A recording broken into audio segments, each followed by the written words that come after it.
3 months later, questions linger about the disappearance of 3-year-old Elijah Vu from Two Rivers. Action 2 News sat down with Two Rivers police and neighbors of Elijah and his mother in Wisconsin Dells to learn new details about what may have led to his disappearance. Tonight, Samantha Cavalli brings us this first alert update.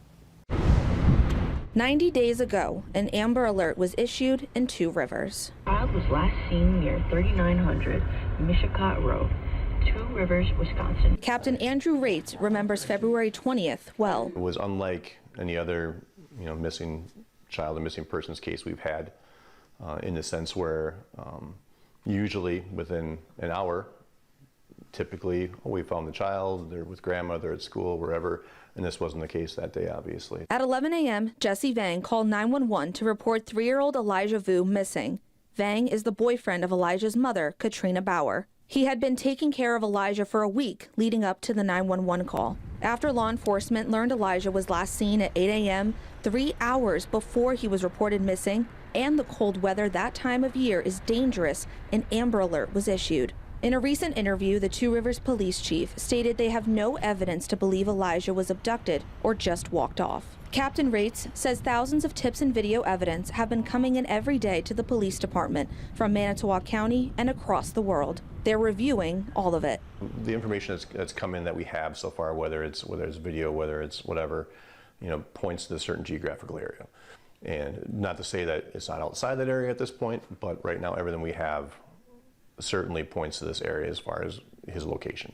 And so that's where we put our resources into at this point. That area is Manitowoc County, where Action 2 News first alerted you to multiple large-scale searches. It also includes a landfill in Calumet County where trash is taken from Manitowoc County. With the help of statewide resources, a large-scale drone search was conducted throughout the county. The U.S. Air Force and Civil Air Patrol are still analyzing the footage captured there. There's evidence we're still in the process of going through. I mean, it's a lot to sift through.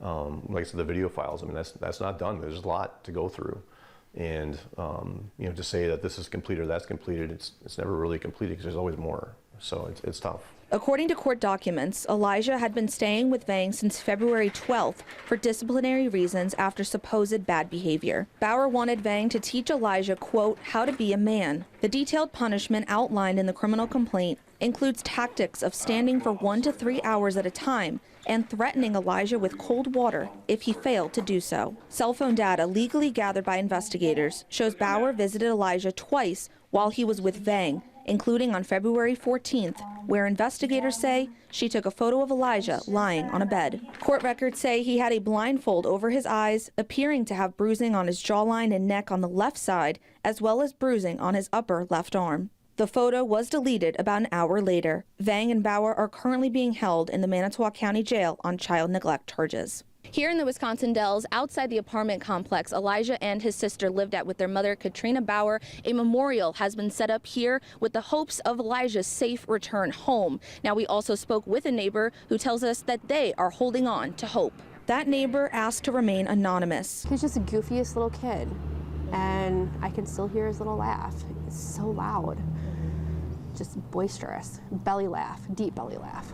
This neighbor says their children were around the same age as Katrina Bauer's kids, and they often played together. They say they would offer to help Bauer with anything, whether it be errands or watching Elijah and his sister while she got caught up on things. You could tell that she was struggling at times. She was a single mom, and she had her struggles too. In an interview with our Milwaukee affiliate WISN TV, Katrina Bauer's mother, Jody, says Katrina struggled with a cycle of drug addiction going back 20 years. Jody says Katrina's life was deeply affected by the abusive father of her children, Jimmy Vu, who is in prison.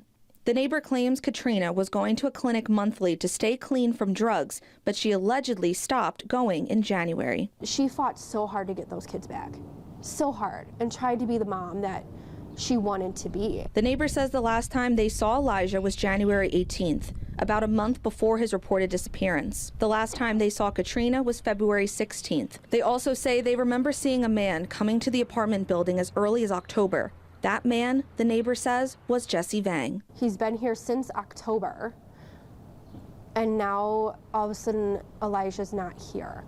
Obviously, something was going on behind closed doors that we don't know. Based on photos of surveillance footage from an auto shop in Two Rivers obtained by Action 2 News, Elijah was there with Jesse Vang the day the neighbors say they last saw Katrina. The neighbor says they hope if Katrina has anything to share, that she does, and she has a support system. We just want to focus on making sure that Elijah's found and that, you know, the focus is on Elijah and making sure that he's found. Recently, the number of tips pertaining to the case have slowed down.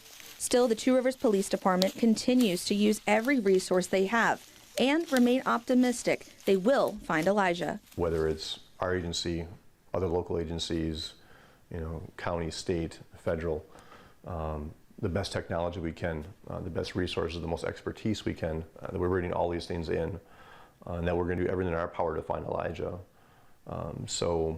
We appreciate the trust our community has in us to do that, and we'll continue to do that job. Anyone with any information is asked to call the tip line at 844-267-6648. Law enforcement is offering a $40,000 reward for anyone with any information. Samantha Cavalli, Action 2 News.